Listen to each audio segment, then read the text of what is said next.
سبق نمبر 45، رکوع نمبر 6، آیت نمبر 55 تا 63۔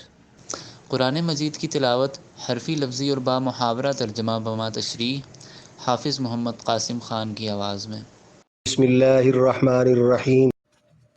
اذ قال اللہ یا عیسیٰ انی متوفیک ورافعک الی ومطہرک من الذین کفروا وجاعل الذین اتبعوک فوق الذین کفروا الی یوم القیامہ ثم الی مرجعکم فاحکم بینکم فیما کنتم فیہ تختلفون۔ اذ قال اللہ، جب فرمایا اللہ نے، یا عیسیٰ، اے عیسیٰ، انی، بے شک میں، متوفی کا، تجھے پورا لے لوں گا، ورافعو کا، اور تجھے اٹھا لوں گا، الیہ، اپنی طرف، ومطہرو کا، اور تجھے پاک کر دوں گا، من الذین، ان لوگوں سے جنہوں نے کفرو، کفر کیا، وجاعلو، اور بناؤں گا، الذین، ان لوگوں کو جنہوں نے اتبعو کا، تیری پیروی کی، فوقا، اوپر، الذین، ان لوگوں کے جنہوں نے کفرو، کفر کیا، الی یوم القیامتی، روز قیامت تک، ثم الیہ، پھر اپنی طرف، مرجعکم، لوٹانے والا ہوں تم کو، فاحکم، تب فیصلہ کر دوں گا، بینکم، درمیان تمہارے، فیما، اس بات میں، کنتم، تھے تم، فیہ، اس میں، تختلفون، اختلاف کرتے۔ پوری آیت۔ جب فرمایا اللہ نے، اے عیسیٰ، بے شک میں آپ کو پورا لے لوں گا اور اپنی طرف اٹھا لوں گا اور آپ کو کافروں سے پاک کر دوں گا اور آپ کے پیروکاروں کو تا قیامت کافروں سے بالا دست بنا دوں گا، پھر سب کو اپنی طرف لوٹا کر ان کے درمیان اس بات کا فیصلہ کر دوں گا جس میں وہ اختلاف کرتے رہے۔ فَأَمَّا الَّذِينَ كَفَرُوا فَأُعَذِّبُهُمْ عَذَابًا شَدِيدًا فِي الدُّنْيَا وَالْآخِرَةِ وَمَا لَهُم مِّن نَّاصِرِينَ۔ فَأَمَّا، بہرحال، الَّذِينَ، وہ لوگ جنہوں نے کفروا، کفر اختیار کیا، فَأُعَذِّبُهُمْ، عذاب دوں گا ان کو، عذابًا شدیداً، سخت عذاب، فی الدنیا والآخرتی، دنیا اور آخرت میں، وما لہم، اور نہیں ہے ان کے لیے، من ناصرین، کوئی مدد کرنے والا۔ پوری آیت۔ سو جنہوں نے بھی کفر اختیار کیا انہیں دنیا آخرت میں سخت سزا دوں گا اور ان کی مدد کرنے والا کوئی نہ ہوگا۔ وَأَمَّا الَّذِينَ آمَنُوا وَعَمِلُوا الصَّالِحَاتِ فَيُوَفِّيهِمْ أُجُورَهُمْ وَاللَّهُ لَا يُحِبُّ الظَّالِمِينَ۔ وَأَمَّا، اور بہرحال، الذین، وہ لوگ جنہوں نے آمنوا، ایمان قبول کیا، وعملوا، اور عمل کیے، الصالحات، نیک، فیوفیہم، پورے ملیں گے ان کو، اجورہم، ان کے اجر، واللہ لا یحب الظالمین، اور اللہ ظلم کرنے والوں کو پسند نہیں کرتا۔ پوری آیت۔ سو جنہوں نے ایمان قبول کیا اور نیک عمل بھی کیے ان کو ان کے اجر پورے پورے دیے جائیں گے اور اللہ ظالموں کو تو پسند ہی نہیں کرتا۔ ذَلِكَ نَتْلُوهُ عَلَيْكَ مِنَ الْآيَاتِ وَالذِّكْرِ الْحَكِيمِ۔ ذَلِكَ، یہ، نتلوہ، تلاوت کرتے ہیں ہم اس کو، علیک، آپ پر، من الآیات، آیتوں سے، والذکر، اور نصیحت، الحکیم، حکمت بھری۔ پوری آیت۔ یہ حکمت بھری نصیحت ہم اپنی آیتوں سے آپ پر تلاوت کرتے ہیں۔ ان مثل عیسیٰ عند اللہ کمثل آدم خلقہ من تراب ثم قال له کن فیکون۔ ان، بے شک، مثل عیسیٰ، مثال عیسیٰ علیہ السلام کی، عند اللہ، اللہ کے نزدیک، کمثل آدم، جیسے مثال آدم علیہ السلام کی، خلقہ، پیدا کیا ان کو، من تراب، مٹی سے، ثم، پھر، قال، فرمایا اللہ نے، لہو، ان کو، کن، ہو جاؤ، فیکون، تو وہ ہو گئے۔ پوری آیت۔ بے شک حضرت عیسیٰ کی مثال اللہ کے نزدیک حضرت آدم جیسی ہے۔ اللہ نے آدم علیہ السلام کو مٹی سے بنایا، پھر ان کو کہا ہو جاؤ تو وہ ہو گئے۔ الحق من ربک فلا تکن من الممترین۔ الحق حق بات، من ربک آپ کے رب کی ہے، فلا تکن پس آپ نہ ہونا، من الممترین شک کرنے والوں میں سے۔ پوری آیت۔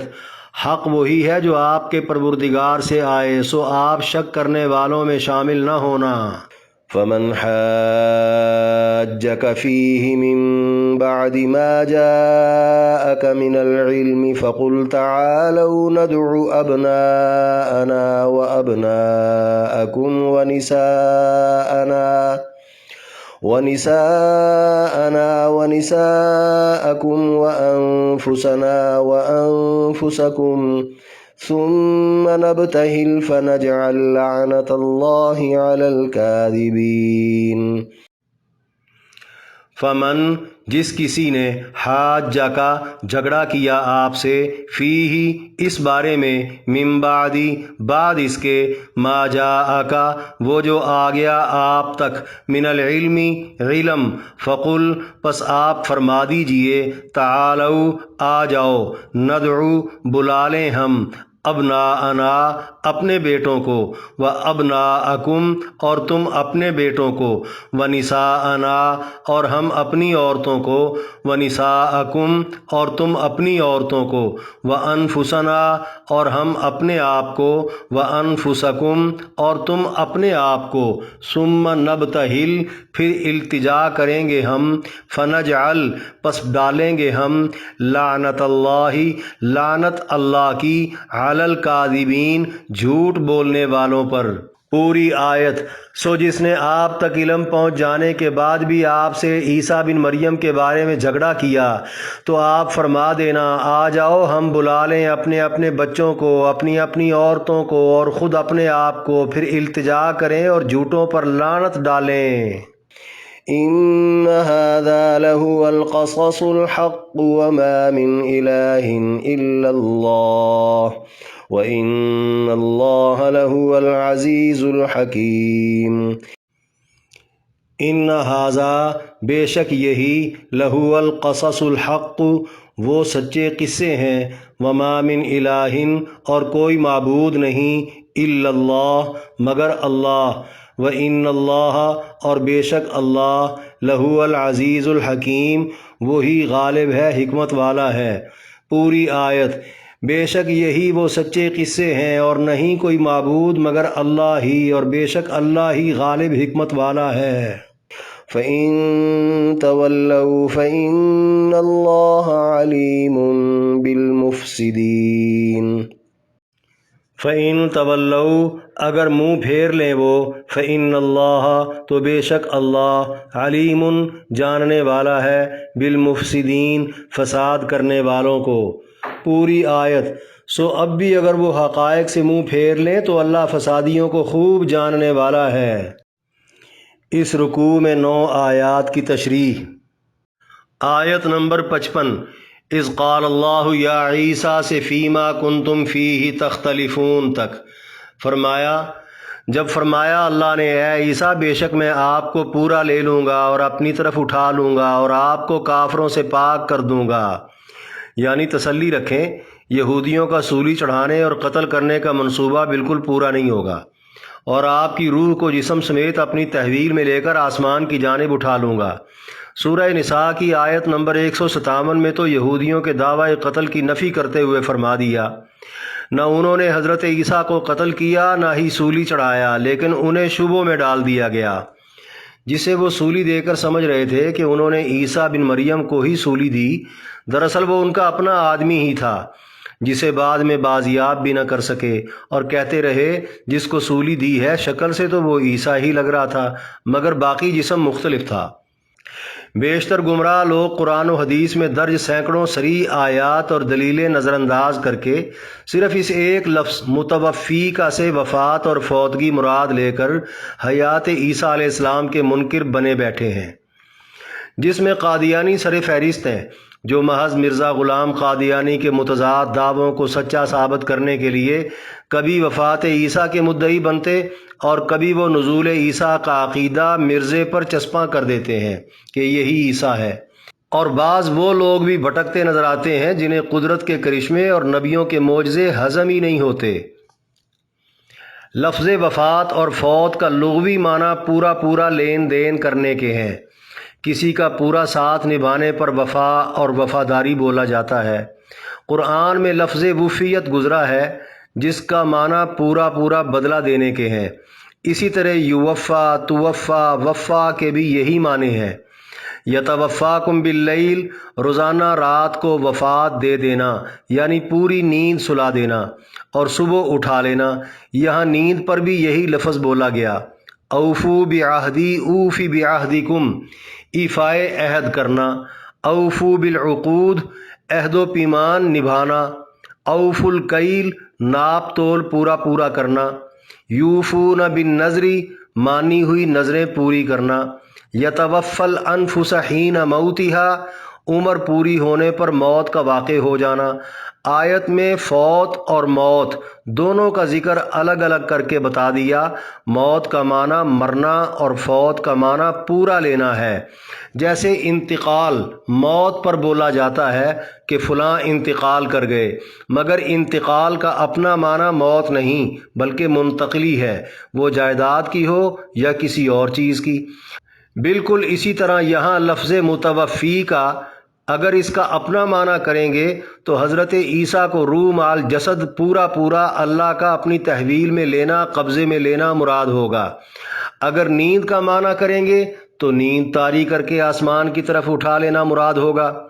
بعض مفسرین سے یہ منقول بھی ہے کہ حضرت عیسیٰ علیہ السلام کو کمرے سے آسمان کی طرف لے جاتے وقت نیند طاری کر دی گئی تھی۔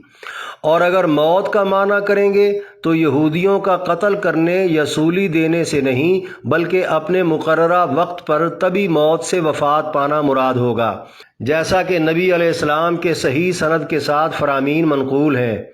فرمایا، اس امت کی شان کے کیا کہنے جس کا اول میں ہوں اور آخر حضرت عیسیٰ ہوں گے۔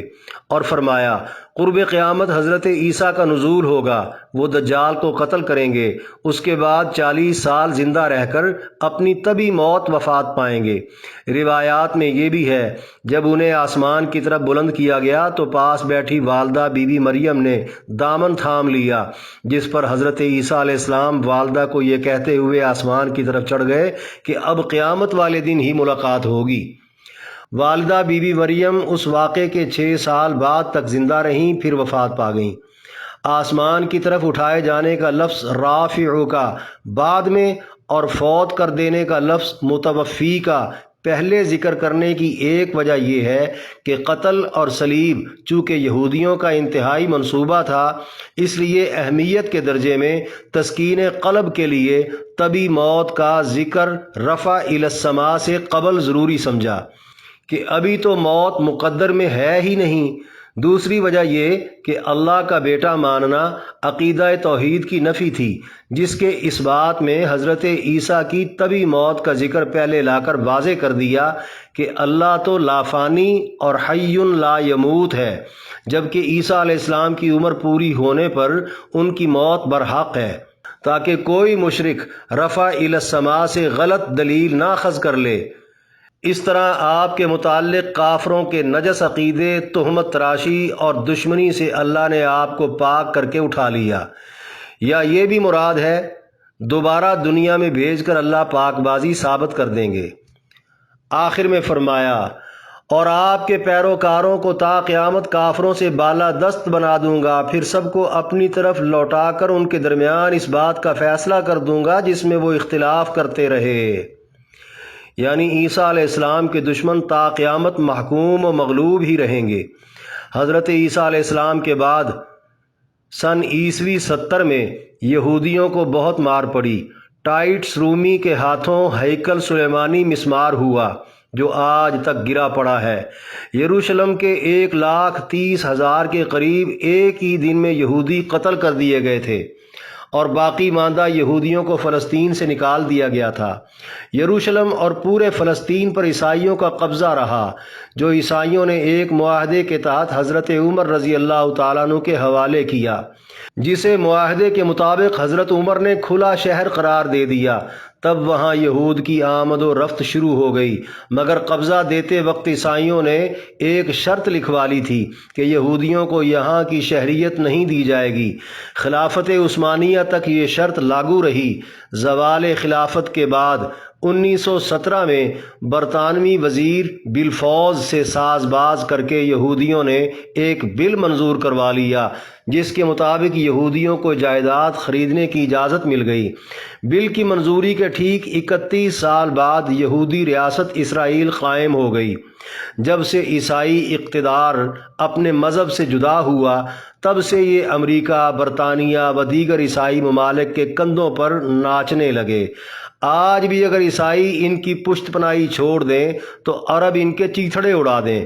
بہرکیف دنیا میں ہر طرح کے انتشار و اختلاف مذاہب، خاص کر حضرت عیسیٰ علیہ السلام کی پیدائش اور رفع الی السماء کے متعلق اب فیصلے آخرت میں ہی ہوں گے۔ آیت نمبر 56 فَأَمَّا الَّذِينَ كَفَرُوا سے وَمَا لَهُم مِّن نَاصِرِينَ تک فرمایا، سو جنہوں نے بھی کفر اختیار کیا انہیں دنیا آخرت میں سخت سزا دوں گا اور ان کی مدد کرنے والا کوئی نہ ہوگا۔ یعنی کفر کی سزا دنیا میں محکوم و مغلوب اور مقہور ہونے کی صورت میں ہوگی، اور آخرت میں جہنم ہوگی۔ اللہ کے باغی کسی سے امید نہ باندھیں، کیونکہ کوئی مدد نہیں کر پائے گا۔ آیت نمبر 57 وَأَمَّا الَّذِينَ آمَنُوا سے وَاللَّهُ لَا يُحِبُّ الظَّالِمِينَ تک فرمایا، سو جنہوں نے ایمان قبول کیا اور نیک عمل بھی کیے ان کو ان کے اجر پورے پورے دیے جائیں گے، اور اللہ ظالموں کو تو پسند ہی نہیں کرتا۔ یعنی ایمان کے ساتھ اعمال بھی ضروری ہیں، اور اعمال پر اجر و ثواب ایمان کے ساتھ مشروط ہے۔ جو ذات خود ظلم کو ناپسند کرتی ہو، وہ قربانیوں اور نیکیوں کا صلہ کیوں کم کرے گی؟ آیت نمبر 58 ذَلِكَ نَتْلُوهُ عَلَيْكَ مِنَ الْآيَاتِ وَالذِّكْرِ الْحَكِيمِ فرمایا، یہ حکمت بھری نصیحت ہم اپنی آیتوں سے آپ پر تلاوت کرتے ہیں۔ یعنی جو آیات تلاوت کی جا رہی ہیں ان میں اگر کوئی غور کرے تو دانائی سے بھرپور نصیحتیں ملیں گی جو بے حد مفید ثابت ہوں گی۔ آیت نمبر 59 ان مثل عیسیٰ سے ثم قال له کن فیکون تک فرمایا، بے شک حضرت عیسیٰ کی مثال اللہ کے نزدیک حضرت آدم جیسی ہے۔ اللہ نے آدم علیہ السلام کو مٹی سے بنایا، پھر ان کو فرمایا ہو جاؤ تو وہ ہو گئے۔ یعنی حضرت آدم اور حضرت عیسیٰ علیہ السلام بغیر باپ کے پیدا ہونے میں مشترک ہیں، بلکہ حضرت عیسیٰ تو پھر شکم مادر سے تولد ہوئے، جبکہ حضرت آدم کی تو ماں بھی کوئی نہیں تھی جس نے ان کو جنم دیا ہو۔ بقول مسیحیوں کے اگر عیسیٰ علیہ السلام کا باپ خدا ہے تو پھر آدم علیہ السلام کا مائی باپ کس کو ثابت کرو گے؟ جہالت اور گمراہی کی انتہا ہے۔ اللہ اپنے کسی نبی یا ولی کو اپنی قدرت کا شاہکار، اپنی پوشیدہ ذات کا گواہ بنا کر بھیج دے تو بجائے اس کے کہ لوگ اللہ کو واحد و قادر تسلیم کریں، الٹا اسی نبی یا ولی کو خدا یا خدا کا بیٹا، خدا کا شریک اور کارساز بنا لیتے ہیں۔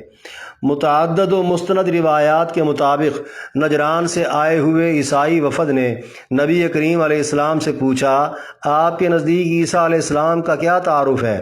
آپ نے ارشاد فرمایا، وہ اللہ کے سچے نبی، اللہ کے بندے اور اس کا کلمہ تھے، یعنی کلمہ کن کہنے سے پیدا ہوئے تھے۔ جواب میں عیسائیوں نے کہا، تو پھر آپ ہی بتا دیں ان کا باپ کون تھا؟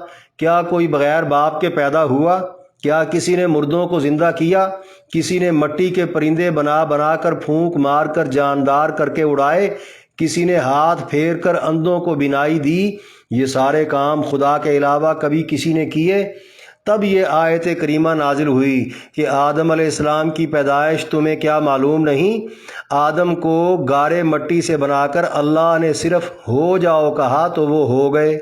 آیت نمبر 60 الحق من ربک فلا تکن من الممترین فرمایا، حق وہی ہے جو آپ کے پروردگار سے آئے، سو آپ شک کرنے والوں میں شامل نہ ہونا۔ یعنی اللہ کے بیان کردہ سابقہ حالات و واقعات میں شک و شبہ کی کوئی گنجائش ہی نہیں۔ آپ پورے وثوق اور اعتماد سے لوگوں کو سنا دیا کریں اور کسی مخالف کی پرواہ نہ کیا کریں، کیونکہ کمزور یا ہچکچاتے لہجے میں بات کرنے سے متکلم کے بارے میں سننے والوں کو شک کا شائبہ ہو سکتا ہے۔ آیت نمبر 61 فمن حاجک فیہ سے فنجعل لعنت اللہ علی الکاذبین تک فرمایا، سو جس نے آپ تک علم پہنچ جانے کے بعد بھی آپ سے عیسیٰ بن مریم کے بارے میں جھگڑا کیا تو آپ کہہ دینا، آ جاؤ ہم بلا لیں اپنے اپنے بچوں کو، اپنی اپنی عورتوں کو اور خود اپنے آپ کو، پھر التجا کریں اور جھوٹوں پر لعنت ڈالیں۔ یعنی حضرت عیسیٰ کے بارے میں جو صحیح عقیدہ اور علم آپ تک پہنچ گیا وہ آپ نے نجران کے عیسائی وفد کو بتا دیا۔ اگر وہ اب بھی راہ راست اختیار نہیں کرتے اور الوہیت عیسیٰ کے مشرکانہ عقیدے سے توبہ طائب نہیں ہوتے تو مباحثہ بند، اب مباہلے کی دعوت دے دیجئے۔ آگے مباہلے کی شرعی صورت بتا دی۔ حق کے دلائل مکمل اور خوب واضح ہو جانے پر بھی باطل پرست اگر اپنی ضد نہ چھوڑیں تو کسی مخصوص مقام پر سر عام فریقین اپنے اپنے گھریلو افراد کے ساتھ جمع ہو جائیں اور اللہ سے فریاد کریں کہ وہ جھوٹے فریق کو تباہ و برباد کر دے اور سچے فریق کو سرخرو کر دے تاکہ حق و باطل واضح ہو جائے۔ مستند روایات کے مطابق نجران کے عیسائی وفد کو نبی علیہ السلام نے اسلام قبول کر کے مسلمان ہونے کی دعوت دے دی۔ جواب میں عیسائیوں نے کہا کہ ہم تو پہلے سے ہی مسلمان ہیں۔ آپ علیہ السلام نے فرمایا، تم نے جھوٹ بولا، 4 باتوں کے سبب تم لوگ اسلام سے یعنی دین حق سے نکل چکے ہو۔ یہ کہ تم نے رب تعالیٰ کا بیٹا مان لیا، یہ کہ تم نے صلیب کو سجدہ کر کے تسلیم کر لیا، یہ کہ تم نے خنزیر کو خوراک بنا لیا، یہ کہ تم نے شراب کو مشروب بنا لیا۔ اس بات پر وہ بگڑ گئے کہ خدا کے بیٹے کی توہین ہو گئی ہے، جس پر نبی علیہ السلام حضرت حسن، حضرت حسین، حضرت بی بی فاطمہ الزہرا اور حضرت علی رضی اللہ عنہم کو اپنے ہمراہ لے کر میدان میں نکل آئے اور فرمایا، تم بھی میدان میں آ جاؤ، مباہلہ کر لیتے ہیں۔ چنانچہ عیسائی وفد نے ایک دن سوچنے کی مہلت مانگ لی۔ آپس کے مشورے میں ان کا بڑا پادری کہنے لگا، اگر مباہلہ ہو گیا تو ہمارے چھوٹے بڑے اگلے پچھلے سب عذاب کی بھینٹ چڑھ جائیں گے، کیونکہ محمد صلی اللہ علیہ وسلم سابقہ آسمانی کتابوں کے مطابق برحق نبی ہیں۔ یہ حقیقت جانتے ہوئے بھی وہ پادری مسلمان نہ ہو سکا، کیونکہ شاہی مراعات سے محرومی کا ڈر تھا۔ نبی پاک علیہ السلام نے بھی فرما دیا، اللہ کا عذاب قریب آ چکا تھا، اگر وہ لوگ مباہلہ کر لیتے تو دنیا میں کوئی عیسائی نہ بچتا۔ باہم مشورے کے بعد عیسائی وفد نے نبی علیہ السلام سے کہا، آپ اسلام کے علاوہ ہم پر کیا پیش کرتے ہیں کہ ہم وہ مان لیں؟ آپ نے فرمایا، جزیہ یا پھر جنگ۔ بالآخر عیسائی جزیہ دینے پر آمادہ ہو گئے۔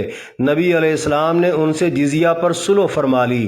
یاد رہے، مباہلے سے مسیحیوں کا انکار اور فرار آج تک قائم ہے، جو ان کے گلے پڑا رہے گا اور ان کے جھوٹا ہونے کی دلیل ہے۔ آیت نمبر 62 ان ھذا لہو القصص الحق وما من الہ الا اللہ وان اللہ لہو العزیز الحکیم۔ فرمایا، بے شک یہی وہ سچے قصے ہیں اور نہیں کوئی معبود مگر اللہ ہی، اور بے شک اللہ ہی غالب حکمت والا ہے۔ یعنی حضرت عیسیٰ علیہ السلام، حضرت زکریا، حضرت یحییٰ اور بی بی مریم علیہ السلام کے حالات و واقعات جو قرآن مجید میں بیان ہو رہے ہیں یہ بالکل سچے ہیں۔ انبیاء اولیاء میں سے کسی کو خدا یا خدا کا بیٹا یا پھر خدا کی خدائی میں شریک سمجھنا درست نہیں، کیونکہ خدا تعالیٰ ہی معبود برحق ہے، اس کے علاوہ کوئی معبود نہیں، وہی غالب ہے، باقی سب محکوم اور غلام ہیں، اس کا کوئی بھی فیصلہ حکمت سے خالی نہیں۔ آیت نمبر 63 فَإِن تَوَلَّوْا فَإِنَّ اللَّهَ عَلِيمٌ بِالْمُفْسِدِينَ۔ فرمایا، سو اب بھی اگر وہ حقائق سے منہ پھیر لیں تو اللہ فسادیوں کو خوب جاننے والا ہے۔ یعنی زمین میں بگاڑ اور فساد تب ہوتا ہے جب انسان حقائق سے روگردانی کرنے لگیں، اور حقائق چونکہ اللہ ہی بتاتے ہیں ان پر پہرا بھی اللہ ہی کی طرف سے ہوتا ہے۔ اس لیے حقائق مسخ کرنے یا چھپانے یا پھر حقائق سے اعراض کرنے والے فسادی لوگ اللہ کی پکڑ سے بچ نہیں سکتے، خواہ ان کا تعلق پہلی امتوں سے ہو یا اس امت سے ہو۔